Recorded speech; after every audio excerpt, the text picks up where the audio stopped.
우리 주님의 은혜와 평강이 영과 진리로 예배하는 모든 성도님들께 넘치기를 원합니다. 개는 훌륭하다라는 프로그램이 있습니다.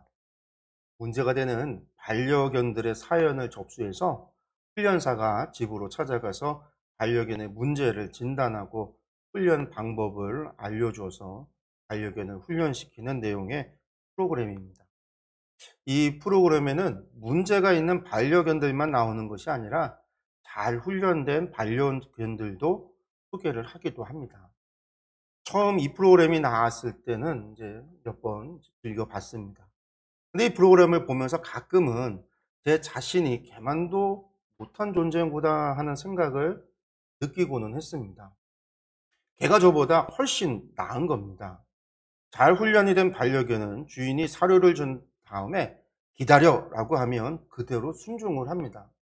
주인이 먹어라고 말하기 전까지는 절대 먹는 법이 없습니다. 그저 주인을 바라보기만 할 뿐, 그 눈앞에 먹이가 있어도 그 밥그릇 앞에서 그저 얌전히 기다리길 뿐입니다. 이런 반려견이 뭐 한두 마리라고 한다면 그 개가 특별해서 그런 거야 라고 할 수 있을 텐데, 훈련된 대부분의 개들은, 반려견들은 다 이렇게 행동을 하는 것을 봅니다. 주인의 말에 절대적인 순종입니다. 그런데 저는 하나님의 말씀에 늘 핑계를 대면서 순종하지를 않습니다. 스스로 하나님의 종이라 말하지만 순종하지 않는 종입니다. 주인에게 있어서 순종하지 않는 종은 정말 개보다 못한 존재일 겁니다. 사실 기독교 신앙을 고백하는 사람이라고 한다면 누구나 주님의 종입니다. 목회자만 종이 아니라 모든 성도가 다 종입니다. 그러면 여러분들 종이란 어떤 존재입니까? 주인에게 속하여 있는 존재입니다. 그리고 주인에게 속한 종들에게는 사실 발언권이라는 것이 없습니다. 주인의 뜻대로 행하면 그것으로 족할 뿐입니다. 주인의 뜻대로 행한 대가를 바라지도 않습니다. 주인의 뜻을 행하는 것이 종의 존재 이유인데 무엇인가를 바란다라는 것은 말이 되질 않습니다. 그런데 성도 여러분, 여러분도 정말 그렇습니까? 지금까지 자신이 기도에 응답을 주시지 않는 하나님으로 인하여 상심하는 사람들, 여러분들 한두 번 본 것이 아닙니다. 반면에 자기가 하나님께 순종하지 못하는 이유로 인해서 고민하는 사람들을 본 적이 없습니다.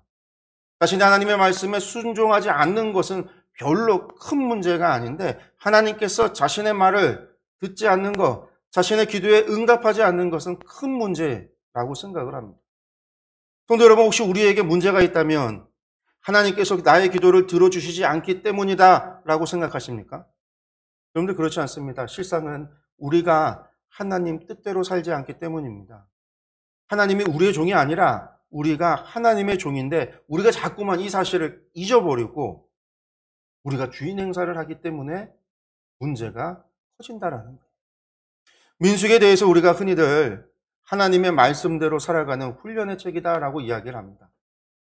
광야 40년은 하나님의 말씀에 순종하는 법을 배우는 그러한 기간이었다라는 것이죠. 애굽에서 종살이하며 애굽의 문화 속에서 그들이 살아왔던 그들이 이제 하나님의 법대로, 레위기의 말씀대로 살아가는 법을, 하나님의 말씀에 순종하는 법을 배우는 것이 바로 이 광야 40년이라고 이야기를 합니다. 그렇다고 이야기한다면 지금 이스라엘은요, 훈련의 마지막에 다다랐습니다. 이스라엘은 지금 모압의 평지에 도착을 했고, 그곳에서 요단강을 건너기만 하면 이제 약속의 땅에 도착을 합니다. 그들은 40년의 광야 생활을 마무리하는 단계에 온 겁니다. 훈련 수료식만을 남겨둔 것이죠. 그런 그들에게 마지막 위기가 닥쳤습니다. 모압 왕 발락으로 인한 위기입니다. 이 위기만 잘 넘기면 되는데 이스라엘이 이 위기 앞에서 그만 큰 죄를 짓게 됩니다. 그것이 오늘 우리가 읽은 민수기 25장의 말씀입니다. 이 사건을 우리는 부올에서 일어났다 해서 바알 부올의 사건이라고 부르기도 하고, 미디안 족장의 딸 고스비가 등장을 하기 때문에 고스비 사건이라고 부르기도 합니다. 오늘의 말씀을 통해서 하나님께서 당신의 백성에게 바라시고 원하시는 것이 무엇인지를 깨닫는 그런 복된 시간이 되기를 원합니다. 훈련 마지막에 와서 그들의 실수가 무엇이었고, 그런 그들에게 하나님께서 정말 원하셨던 것은 무엇이었는가를 우리가 깨닫는 그런 은혜의 시간이 되기를 간절히 소망합니다. 우리가 말씀을 다시 한번 보겠는데요. 먼저 1절에서 3절까지의 말씀입니다. 이스라엘이 시딤에 머물러 있더니 그 백성이 모압 여자들과 음행하기를 시작하니라. 그 여자들이 자기 신들에게 제사할 때 이스라엘 백성을 청하매 백성이 먹고 그들의 신들에게 절하므로 이스라엘이 바알 부올에게 가담한지라 여호와께서 이스라엘에게 진노하시니라. 이스라엘 백성들이 시딤에 머물렀다라고 1절에 기록하고 있습니다. 여러분들, 시딤이라고 하는 것은요, 광야에서 자라는 아카시아 나무의 일종을 말합니다. 이게 히브리어로 시딤이라고 불러요. 아카시아 나무의 일종이에요. 우리가 밤나무가 많으면요, 밤나무골이라고 부르잖아요. 그것처럼 시딤 나무가 많아서 이 시딤이라 부르기도 하고 혹은 시딤 골짜기라고도 부릅니다. 이 시딤 골짜기가 어디에 있었냐면 모압 평지에 있었어요. 우리가 충주라고 하는 큰 땅 안에 여러 동도 있고 골짜기도 있는 것처럼 이 모압 평지라고 하는 것 안에 시딤 나무가 많이 있는 골짜기, 시딤이라고 하는 곳이 있었다라는 거예요. 그래서 여러분들이 이제 성경 보실 때 이제 모압 평지, 시딤 골짜기, 시딤하면 이게 전부 다 여리고 맞은편, 요단강 건너편을 부르는 말이구나라고 생각을 하시면 됩니다. 이 시딤은요, 광야 40년의 생활을 정말 마무리하는 장소입니다. 그렇기 때문에 이곳에서 정말 많은 일들이 일어나게 돼요. 우리가 앞서 보았던 이 발락과 발람의 사건도 이스라엘 백성이 시딤에 머물러 있을 때 있었던 일이고요. 이 25장의 부올의 사건도 이때 일어난 일입니다. 그리고 26장에서는 인구개수, 두 번째 인구개수가 있는데 이것도 이 시딤에서 행하는 겁니다. 뿐만 아니라 이후에 미디안과 전쟁을 할 때에 시딤에 머물면서 군사를 보내어 미디안을 정복하게 합니다. 뿐만 아니라 루벤 지파, 갓 지파, 그리고 므낫세 지파 가운데 반절이 요단 동편에 정착하기로 결정을 하는 곳도 이 시딤이라는 곳입니다. 신명기에 보면 모압 평지에서 하나님 앞에 언약을 갱신하는 그 이야기가 나오는데 이 언약을 갱신한 곳도 바로 이 모압 평지 시딤입니다. 모세가 느보산에서 죽을 때에 이스라엘 백성이 머물러 있었던 곳도 시딤입니다. 여호수아 2장에서 정탐꾼 2명을 여리고로 정탐을 보낼 때에도 이스라엘 백성은 바로 이 시딤이라고 하는 곳에 머물러 있었습니다. 이처럼 시딤이라고 하는 곳은 이스라엘 백성들이 가나안 정복을 앞두고 마지막 준비를 하는 그 장소가 이 시딤이라고 하는 곳이에요. 다른 말로 이야기한다면 시딤이라고 하는 것은요, 과거와 그리고 광야 40년의 생활을 청산하고 이제 약속의 땅으로 들어갈 준비를 하는 것. 그곳이 시딤입니다. 그런데 지금 그곳에서 정말 끔찍한 죄악이 벌어지게 되는 겁니다. 이스라엘 백성들이 모압 여자들과 음행을 하기 시작합니다. 뿐만 아니라 그들의 신에게 드리는 제사, 바알에게 드리는 제사에 동참하여 우상 숭배에 참여하기까지 합니다. 이 사건은 민수기 31장 16절에서 발람의 꾀를 통해서 이루어진 일이다라고 말하고 있습니다. 그러나 발람이 어떤 꾀를 주었는지는 민수기 우리가 읽었던 25장에서는 나오고 있질 않죠. 요세푸스의 유대 고대사라고 하는 책과 유대인들의 전생에 있는 이 성경을 해석했던 미드라시라고 하는 책을 보면요, 이때 어떤 일들이 있었는지에 대한 기록들이 있습니다. 우리가 요세푸스라고 하는 사람의 글을 보면 이 사람이 주 37년에서 한 100년 정도에 살았던 유대인 역사가예요. 이 역사가가 자신의 역사를 기록을 했는데 그 유대 고대사 4권 6장에 보면 이 발람이 자기 고향으로 가기 전에 미디안의 군주들, 미디안의 왕들을 모아서는 다음과 같이 조언을 합니다. 히브리인들을 전쟁이나 질병이나 흉년으로는 파멸시킬 수가 없습니다. 왜요? 하나님께서 지키시고 복을 주시니까요. 잠시 동안의 재난이 있을 수는 있지만 이 재난이 끝나면 그들에게 해를 끼친 사람들은 도리어 더 큰 심판을 받게 됩니다. 그러나 여러분들이 잠깐이라도 저 이스라엘을 이기고 싶은 마음이 있다라고 한다면 여러분들의 딸들 가운데에서 사람의 마음을 사로잡을 수 있을 만큼 가장 아름다운 딸들을 골라서 그들을 더 아름답게 꾸며서 이스라엘의 청년들을 유혹하십시오. 그리고 그들과 사귀게 하십시오. 그리고 그들이 사랑에 빠지면 그들을 떠나겠다 이렇게 이야기하도록 하십시오. 그래서 그들이 계속해서 함께 있어달라고 애원하고 매달리게 만들고, 그렇게 매달렸을 때에 그들이 믿는 율법과 하나님을 부인하고 미디안과 모압의 신들을 섬기겠다 말할 때까지 그들을 유혹하십시오 라고 하는 조언을, 꾀를 준 거예요. 실제 이 방법 그대로 이스라엘 청년들이 모압과 미디안 여인들과 함께 하게 됩니다. 이 미디안 여인들이요, 빵과 술을 싸들고 그들을 초청을 해요. 잔치를 벌. 우리에게는 빵과 술이 있습니다 라고 해서 잔치를 열어서 이스라엘 사람들을 초청을 하게. 40년 동안 만나만 먹었으니 이 빵과 술이 얼마나 먹고 싶었겠어요. 어쩌면 한 번도 태어나서 먹어보지 못한 사람들도 있었을 거 아니에요. 많은 청년들이 가서 술과 빵과 아름다운 미디안 여인들을 보면서 그들의 유혹에 넘어간 거죠. 그들은 빵과 술과 이 아름다운 여인들에게 마음을 빼앗깁니다. 그리고 그 잔치 가운데 이 여자들이 말을 합니다. 우리의 신 바알에게 절하라. 이 술 기운에 이스라엘의 남자들이 바알에게 절을 하기 시작합니다. 그런데 이때에 시므온 지파의 청년들이 가장 많았다고 히브리 미드라시에는 기록되어져 있습니다. 이게 한순간 있었던, 하루에 있었던 일이 아니에요. 며칠에 걸려서 이 미디안 여인들이 유혹을 하고 그들을 청해서 살림을 차리고 하는 일들이 오랜 시간에 걸쳐서 벌어진 일이에요. 이러한 이스라엘의 죄를요, 하나님께서 모두 지켜보신 겁니다. 하나님의 백성이 바알에게 절하여 이제는 바알에게 속한 자가 되어버렸습니다. 하나님께서는 결코 이러한 이스라엘의 죄를 그냥 보고 계실 수가 없었습니다. 그래서 하나님께서 모세를 불러서 죄 지은 자를 처벌하라 명하십니다. 4절과 5절의 말씀이죠. 여호와께서 모세에게 이르시되 백성의 수령들을 잡아 태양을 향하여 여호와 앞에 목매어 달라. 그리하면 여호와의 진노가 이스라엘에게서 떠나니라. 모세가 이스라엘 재판관들에게 이르되 너희는 각각 바알 부올에게 가담한 사람들을 죽이라 하니라. 하나님께서 이 바알 부올에 참여한 자들을 처벌하라라고 하십니다. 그 중에서도 백성의 수령들을 잡아서는 태양을 향하여 목매어 달라고 하십니다. 그런데 백성의 수령이라는 이 히브리어 이 로시에서 나온 말인데요. 이 수령이라는 말이 의미를 좀 좁게 보면 지파의 족장이나 장로들을 부를 때 사용되어 말이기도 하지만 우리가 이것을 좀 넓게 살피면요. 1000부장, 100부장, 50부장, 10부장을 가리킬 때도 이 로시라고 하는 말을 사용해요. 수령이라고 하는 말을 사용해요.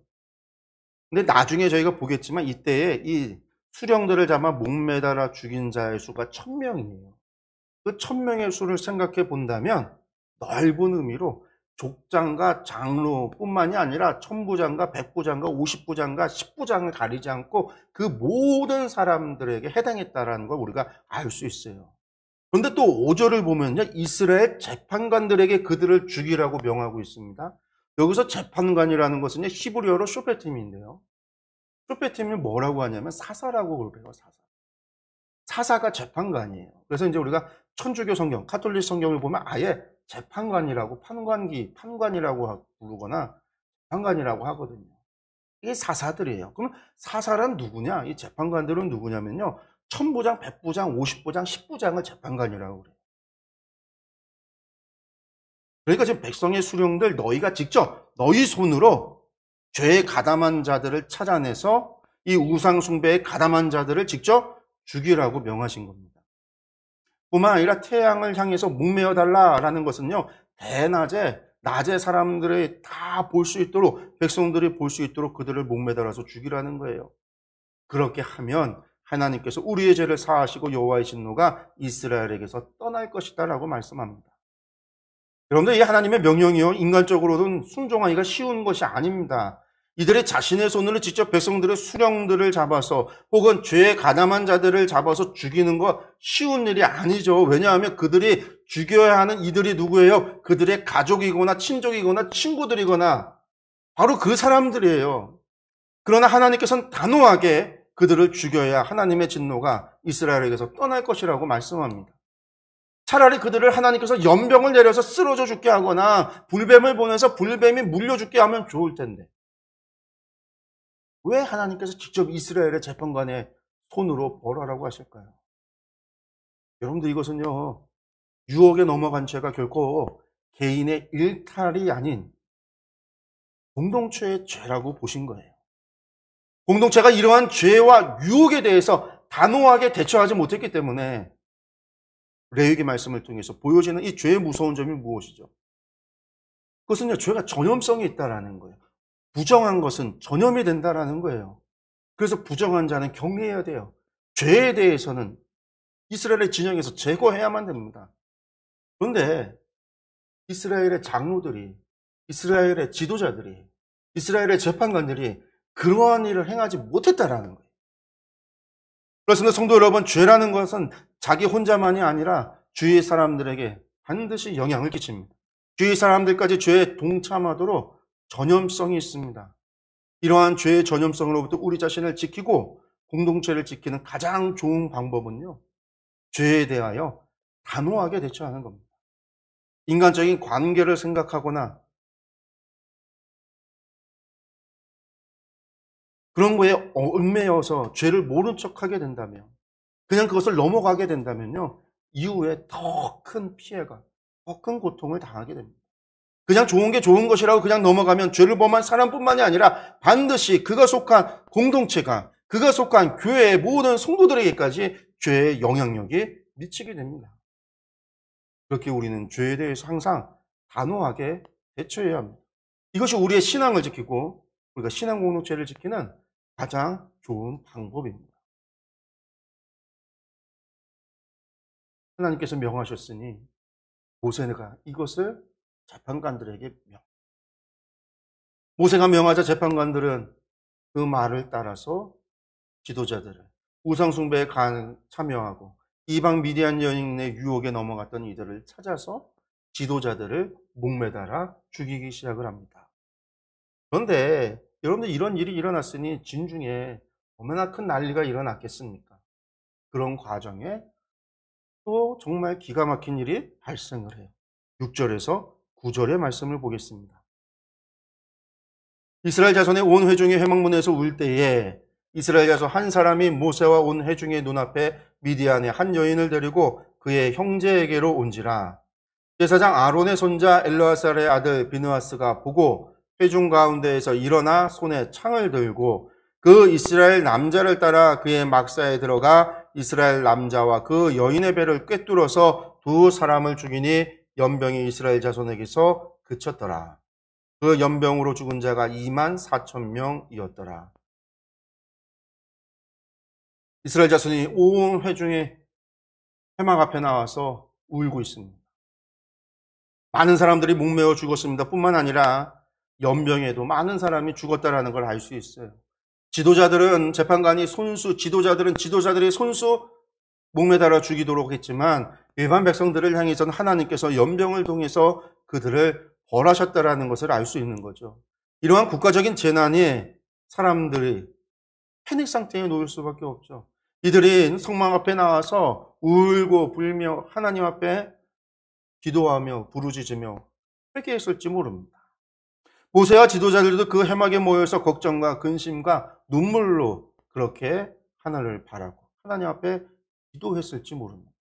그런데 바로 그러한 때에 이스라엘 자손 한 사람이 미디안 여인을 데리고 진중에 들어옵니다.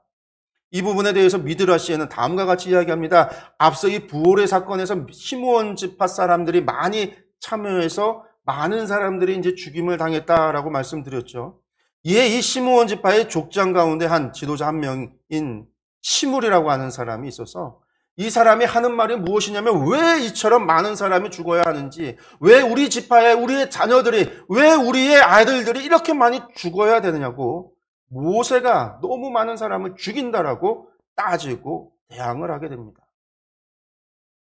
그래서 이 시므리가 모압의 왕 발락의 딸 고스베를 데리고는 모세를 찾아갑니다. 그리고는 이야기합니다. 내가 이 여자와 결혼해도 됩니까?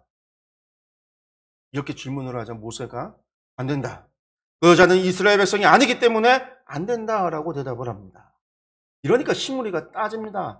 그러면 당신은 왜 이방인인 미디안 여자 십보라와 결혼했습니까? 시므리는요, 모세도 이방인 여인과 결혼을 하는 죄를 지어놓고 왜 이렇게 많은 시므온 지파의 아들들이 왜 이렇게 많은 사람들이 죽어야 하냐고 비방을 한 겁니다. 그러나 여러분들 모세가 십보라와 결혼한 것은요.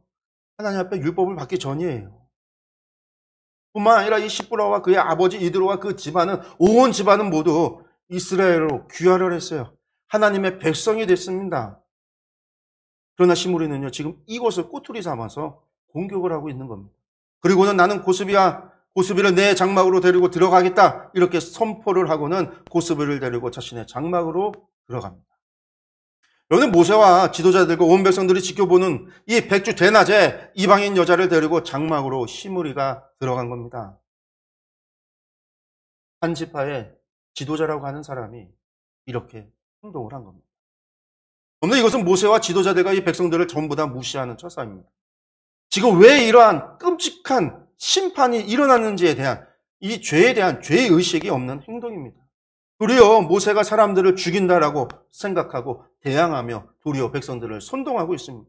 나아가 이 모든 일을 행하시는 하나님도 안중에 두지 않고 있는 겁니다. 그런데 그러기에 지금 시므리는 하나님의 심판에 대한 두려움도 없이 고스비를 데리고 장막 안으로 들어간 것입니다. 성경은 그들이 왜 막사에 들어갔는지에 대한 이야기 밝히고 있지 않습니다만 우리가 전후 내용을 살펴보면 지금 어떤 죄를 지으려고 지금 장막 안으로 들어갔는지 우리가 합리적인 상상을 할 수 있습니다. 모두가 분개해야 할 상황입니다. 이것은 가슴을 치고 정말 시므리를 손가락질하며 욕해야 되는 상황입니다. 바로 그때에 제사장 아론의 손자 비느하스가 온 회중 가운데 일어납니다. 하나님께서 진노하셨는데 이스라엘 백성이 하나님 앞에 범죄하고 우상 숭배하고 유혹에 넘어가서 음행하여 범죄하였는데 하나님 앞에 엎드려 죄를 구하고 회개를 하고 용서를 구하기에도 모자를 판에 지금 그런 악을 저지르고 그런 잘못을 저지르고 있는 시므리를 향한 분노를 가지고 비느하스가 창을 들고 일어납니다. 그런데 비느하스는요. 지금 이 시므리를 전혀 용서할 수가 없는 거예요.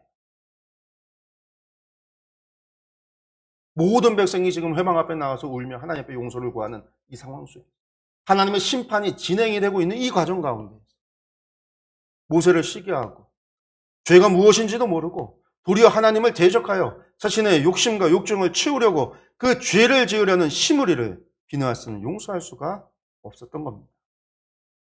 그는 시므리와 고스비를 따라 그 장막 안에 들어가 단창으로 그들을 꿰어 죽입니다. 그런데 여러분들 이런 일이 벌어지자 이스라엘 백성에 내려졌던 전염병이 멈추게 되었다라는 겁니다. 그리고 이 전염병이 멈추기 전까지 죽은 자의 수가 24,000명이나 되었습니다. 그런데 이 말씀을 인용했던 사도 바울은 고린도전서에서 10장 8절 말씀을 보면 23,000명이 죽었다 이렇게 기록하고 있어요. 그래서 사람들이 왜 민수기하고 고린도전서에서 이 바울 사도의 이야기가 틀리냐 이렇게 이야기하는 사람들이 있는데요. 이것이 이스라엘의 이 서기관 전승을 보면은요. 나무에 매달려 죽은 수령들의 수가 1,000명이었고 전염병으로 죽은 자의 수가 23,000명으로 기록이 되어져 있습니다. 그러니까 민수기는 이 둘의 총합을 이야기를 한 거고 사도 바울은 전염병에 죽은 사람들의 수를 언급한 거예요. 성도 여러분, 어쨌든 24,000명은요, 엄청난 수의 백성들이 죽었습니다. 40년의 광야 생활 동안에도 한 번에 이렇게 많은 사람의 수가, 많은 자가 죽었다라는 기록이 없어요. 거기다가 지금 이 사람들은요, 어떤 사람들이에요? 1세대가 다 죽고 나서 2세대가 요단강을 바라보고 시딤에 도착해 있는 2세대들이에요. 그들 가운데 24,000명이라는 그것도 젊은이들, 청년들, 그들이 죽은 겁니다. 하나님 앞에 죄를 지어 우상에 절하다가 죽은 겁니다. 여러분들 하나님께서는 하나님만 섬기고 하나님 말씀에 순종하기를 원하셔서 이스라엘 백성들을 택하셨습니다. 그리고 그들로 하나님의 나라 거룩한 백성을 만드시기 위해 그들을 인도하셨습니다. 그런데 지금 그들의 모습이 어떠합니까? 여러분들 그들이 무슨 말을 해도 변명에 불과합니다. 그들은 그저 자신들의 욕망을 채우기 위해서, 어쩌면 빵을 위해서, 어쩌면 술을 위해서, 더 나아가 여인들 때문에 자신들의 욕망을 채우기 위하여 살아가는 존재들 뿐이었다라는 거예요. 여러분, 애굽에서 종되었던 그들을 이끌어내시고 바닷물을 여시고 광야에 길을 내셨습니다. 만나와 메추라기를 먹이시고 낮에는 구름기둥, 밤에는 불기둥으로 그들을 보호하셨습니다. 그들을 지키시고 그들을 보호하시며 그들을 인도하신 하나님의 뜻, 이런 것에 대해서는 아무 생각 없습니다. 그들로 하나님의 나라, 하나님의 거룩한 백성, 제사장 나라 세우려고 하시는 하나님의 마음과 하나님의 계획, 여러분들 이런 것에 대해서는 아무런 고민도 생각도 마음도 없었다라는 것이죠. 오직 자신의 욕심, 자신의 욕망을 위하여 살아갈 뿐입니다. 지금 코앞에 가나안 땅이 전개되어 있습니다. 요단강만 넘으면 적과 꿀이 흐르는 약속의 땅이 있습니다. 이젠 종살이, 떠돌이 생을 마감하고 하나님의 백성으로 살아가면 되는데 바로 그런 그 순간에도 저들은 하나님 앞에 죄를 짓고 또 죄를 짓고 있었다라는 거예요. 성도 여러분, 이것이 이스라엘만의 모습입니까? 아닙니다. 이것이 우리의 모습, 저와 여러분의 모습입니다. 하나님께서 복을 주시기 위하여 우리의 인생을 이끌어 주시고 복을 주시려 하시지만 우리는 세상에 눈이 어두워져 넘어지고 쓰러지며 죄짓기를 즐겨하고 있습니다. 우리의 욕심과 욕망에는 충실하지만 하나님의 뜻, 하나님의 마음, 이런 것에 대해서는 생각하지 않습니다. 하나님께서 나의 기도에 응답하여 주지 않는 것에는 불만을 토로하지만 내 자신이 하나님의 말씀에 순종하지 않는 것에 대해서는 아무런 죄의식을 갖지 않습니다. 참으로 개만도 못한 죄인입니다. 성도 여러분, 우리 성령님께서 우리를 깨우쳐 주시기를 원합니다. 우리의 죄성을 밝히 보여주사 우리로 돌이키게 하시고 하나님 말씀에 순종하게 하시고 나아가 그 말씀을 붙잡고 우리에게 주신 사명을 향하여 충성되이 우리의 사명을 감당하는 저와 여러분들이 되도록 인도하여 주시기를 원합니다. 이를 위하여 큰 결단과 각오를 행하시는 저와 여러분들 되시기를 소원합니다. 하나님의 말씀 앞에 굳건히 서가는 믿음의 용사들이 되시기를 간절히 축원합니다. 비느하스의 행동에 전염병이 멈추고 하나님의 말씀이 다시 임합니다. 10절에서 13절의 말씀입니다. 여호와께서 모세에게 말씀하여 이르시되 제사장 아론의 손자 엘르아살의 아들 비느하스가 내 질투심으로 질투하여 이스라엘 자손 중에서 내 노를 돌이켜서 내 질투심으로 그들을 소멸하지 않게 하였도다. 그러므로 말하라. 내가 그에게 내 평화의 언약을 주리니 그와 그의 후손에게 영원한 제사장 직분의 언약이라. 그가 그의 하나님을 위하여 질투하여 이스라엘 자손을 속죄하였음이니라. 아멘.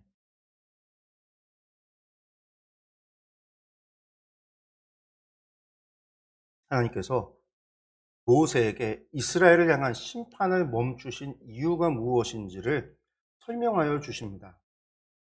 비느하스로 인해서 하나님께서 진노를 돌이키셨다라는 것이죠.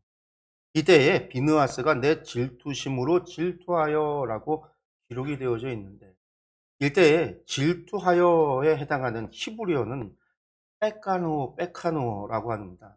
빼카누어라는 단어는 질투하다라는 뜻도 있지만 열심을 내다라는 의미도 있습니다. 그러니까 이 말은요, 다시 우리가 문장을 좀 번역을 열심을 내다로 바꿔서 본다면요, 비느하스의 하나님을 향한 열정과 하나님을 향한 그 열심이 하나님의 진노를 이스라엘 자손에게서 떠나게 했다, 이렇게 우리가 이해할 수 있습니다. 이처럼 하나님께서 이스라엘 백성들의 징계를 멈춘 것은 전적으로 비느하스의 거룩한 분노 때문입니다. 하나님을 향한 열정을 가지고 그가 죄에 대해서 분노했기 때문에, 우리는 이것을 이제 거룩한 분노라고 그러는데, 거룩한 분노를 행했기 때문이라는 거예요. 하나님께서는 사람을 창조하시고 사람의 감정과 생각과 행동에 제한을 주시지 않았습니다. 자신의 감정과 판단에 따라서 행동하도록 우리에게는 자유의지라는 것을 주신 것이죠. 그래서 사람들의 판단과 행동을 결정해서 하나님을 사랑하고 하나님 말씀에 순종하기를 원하셨기 때문입니다. 그런 사람들은요, 이 선악 가운데 악을 택하고 순종과 불순종 가운데 불순종을 택하며 살았습니다. 하나님께서 주신 이 자유의지라고 하는 이 은혜를 가져다가, 이 복을 가져다가 우리는 악을 행하는데 불순종을 택하여 살아왔다라는 것이죠. 하나님께서 주신 감정과 생각을 죄를 더하는 데만 사용을 했습니다. 그래서 갈라디아서에서 사도 바울은 성령의 열매와 반대되는 사탄의 열매를 이야기하면서 분쟁과 시기와 분냄을 포함을 시킵니다. 그래서 우리가 가끔은 화를 내는 것, 분냄에 대해서 이것을 터부시하고 이것은 사단의 열매라고 이야기하고 이것은 죄라고 말합니다. 그러나 여러분들, 이것은 잘못된 생각인 거예요. 그러한 감정을 죄를 짓거나 우리의 욕심과 욕명을 채우거나 다른 사람과 갈등을 만들어내고 분쟁을 일으키는 데 사용을 한다면, 다른 말로 얘기해서 이것이 결국은 나를 위하여 사용하고 남을 해치는 용도로 사용될 때 여러분들, 그것은 죄가 맞아요. 그래서 사탄의 열매가 맞습니다. 그러나 만약에 주를 위하여 분노하고 주를 위하여 질투하며 주를 위해서 내가 시기한다면요, 여러분들, 그것은요 결코 죄가 아닌 하나님께서 기뻐하실 일이라는 거예요. 근데 우리가 좋게 생각하는 거 있잖아요. 기쁨과 즐거움과 사랑. 여러분들, 사랑이 잘못돼서 하나님 사랑하지 않고 세상을 사랑한다면 그 사랑의 감정은 죄를 더하는 것이지 하나님 기뻐하시는 게 아닌 것과 똑같다라는 거예요. 우리가 어떻게 사용하느냐가 중요한 것이지 그것 자체가 죄다 아니다가 아니라는 것이죠. 그래서 지금 비느하스의 분노는 자신을 위한 것이 아니었어요. 죄를 향한 분노였어요. 하나님을 향한 열심을 가지고, 그 타는 듯한 질투심, 이 열심을 가지고 시므리의 죄를 미워하고 그 죄의 분노에서 창을 들고 그를 찔러 죽인 겁니다. 이것은 도리어 하나님의 마음을 시원케 해드리는 거였어요. 나아가 이스라엘을 향한 하나님의 진노를 풀어드리는 일이었고, 그들에게 임한 심판을 멈추는 이유가 된 겁니다. 비느하스의 이 거룩한 분노가 얼마나 하나님을 기쁘시게 해드렸는지 하나님께서는 이 비느하스에게 큰 복을 내려주십니다.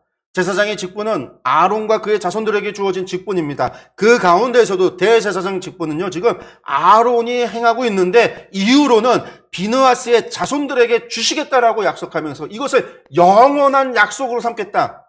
영원한 복을 주신 거예요.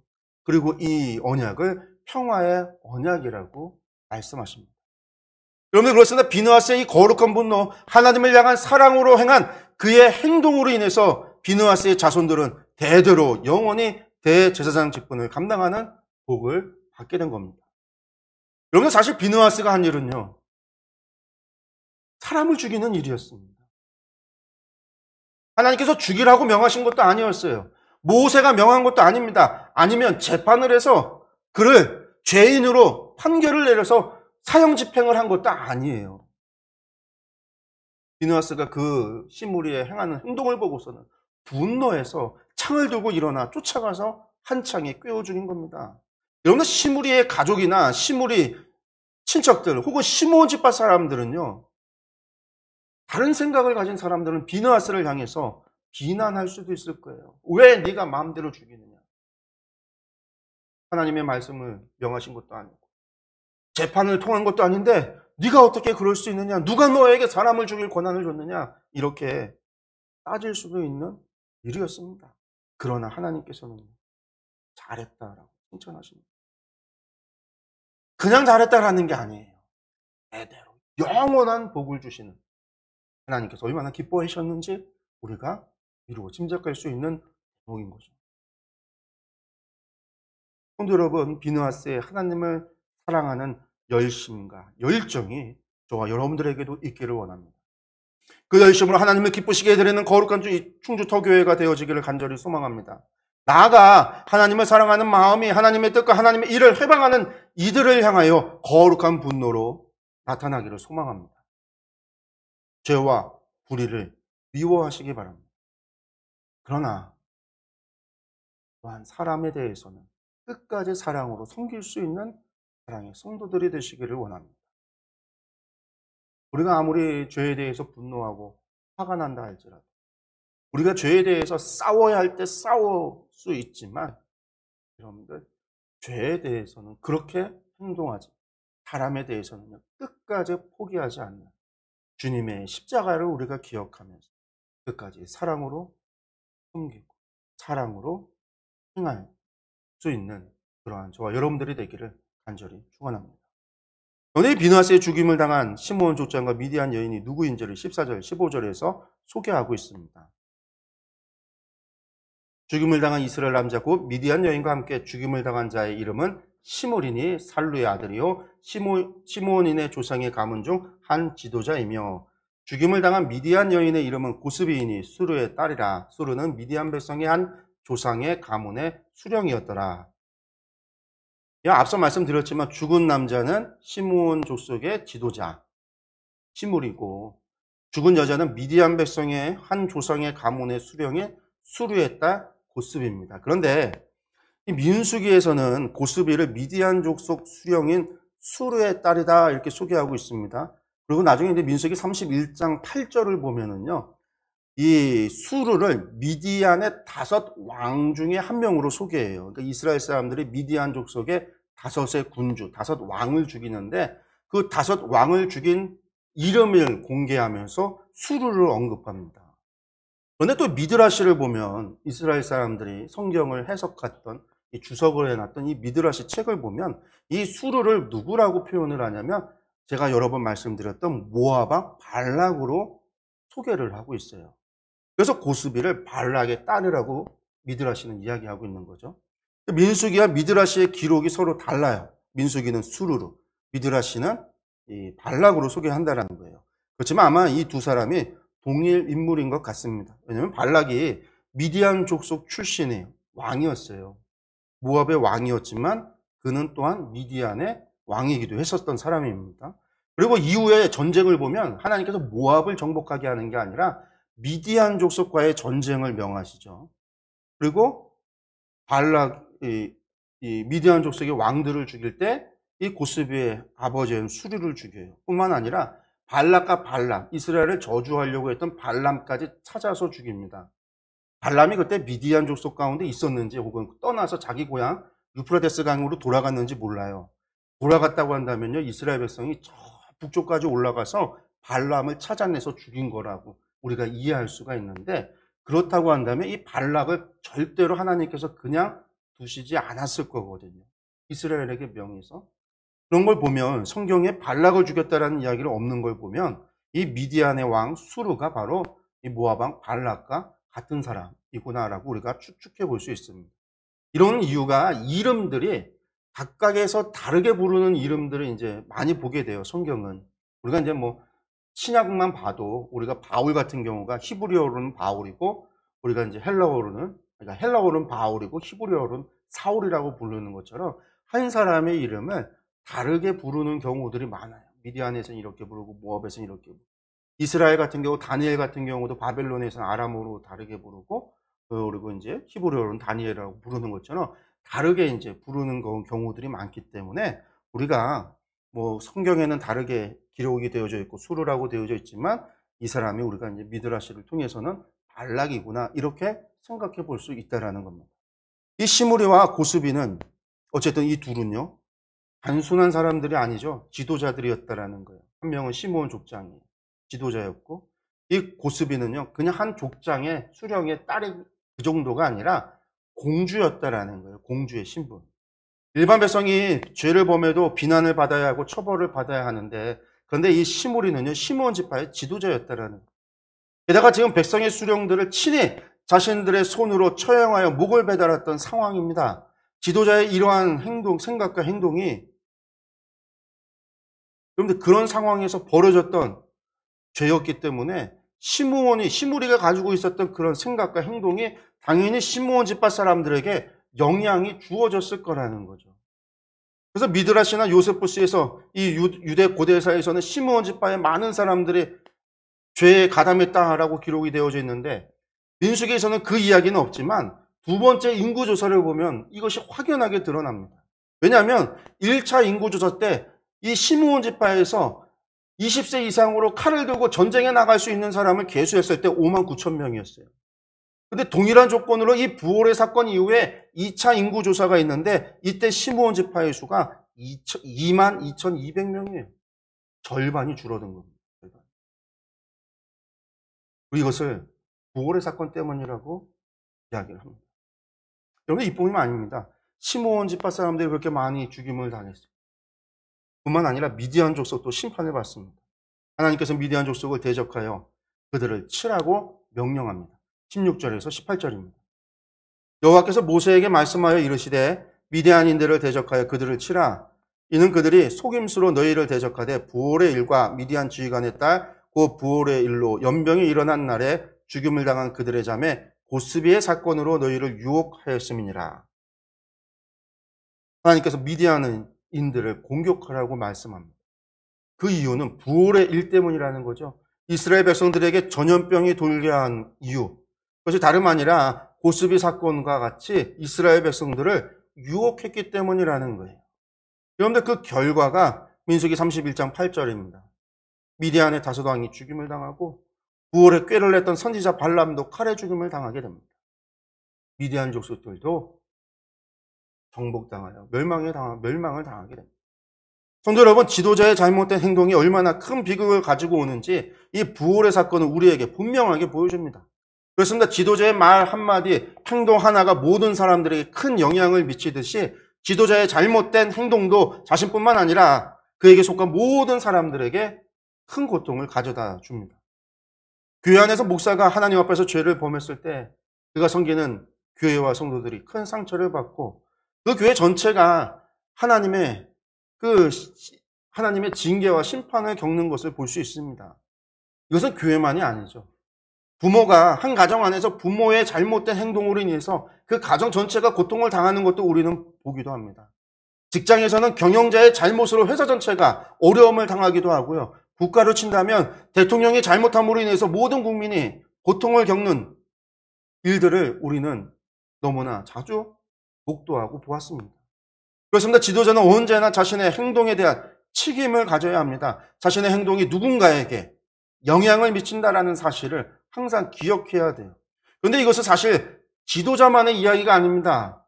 교회로는 목사고 기업으로는 사장이고 나라로는 대통령, 이 사람들만의 이야기가 아닙니다. 우리는 모두 관계 안에서 살아가고 있습니다. 관계 속에서 존재합니다. 그렇기 때문에 우리는 모두 누군가로부터 영향을 받지만 또한 우리는 누군가에게 영향을 주는 사람들입니다. 그래서 우리는 누군가의 지도자이기도 하고 우리는 누군가의 부모이기도 하고 우리는 누군가의 상관이기도 하고 우리는 누군가의 선배이기도 하며 우리는 누군가의 멘토가 되기도 합니다. 그렇게 우리의 말과 행동에 있어서 언제나 신중하고 또한 책임감을 가져야 합니다. 나아가 우리는 하나님의 백성으로서 또한 복음의 증인으로서 우리의 말과 행동으로 하나님을 증언하고 복음을 증거해야 합니다. 그렇게 우리의 관계 안에 있는 모든 사람들에게 선한 영향력을 발휘하고 복음의 영향력을 발휘해야 합니다. 그것이 오늘 우리를 향하신 하나님의 바람입니다. 또한 하나님의 뜻입니다. 부디 여러분들 오늘의 말씀을 기억하시면서 복음의 선한 영향력을 끼치고 하나님의 기쁨이 되는 성도들이 되시기를 바랍니다. 나의 생각과 나의 욕심과 나의 욕망과 나의 계획과 나의 뜻이 아니라 우리의 시선이 언제나 하나님의 뜻 가운데, 하나님의 계획 가운데, 하나님께서 우리에게 주신 표대를 향하여 있기를 원합니다. 그렇게 정진해 나아가는 저와 여러분들이 되시기를 간절히 축원합니다. 기도하겠습니다.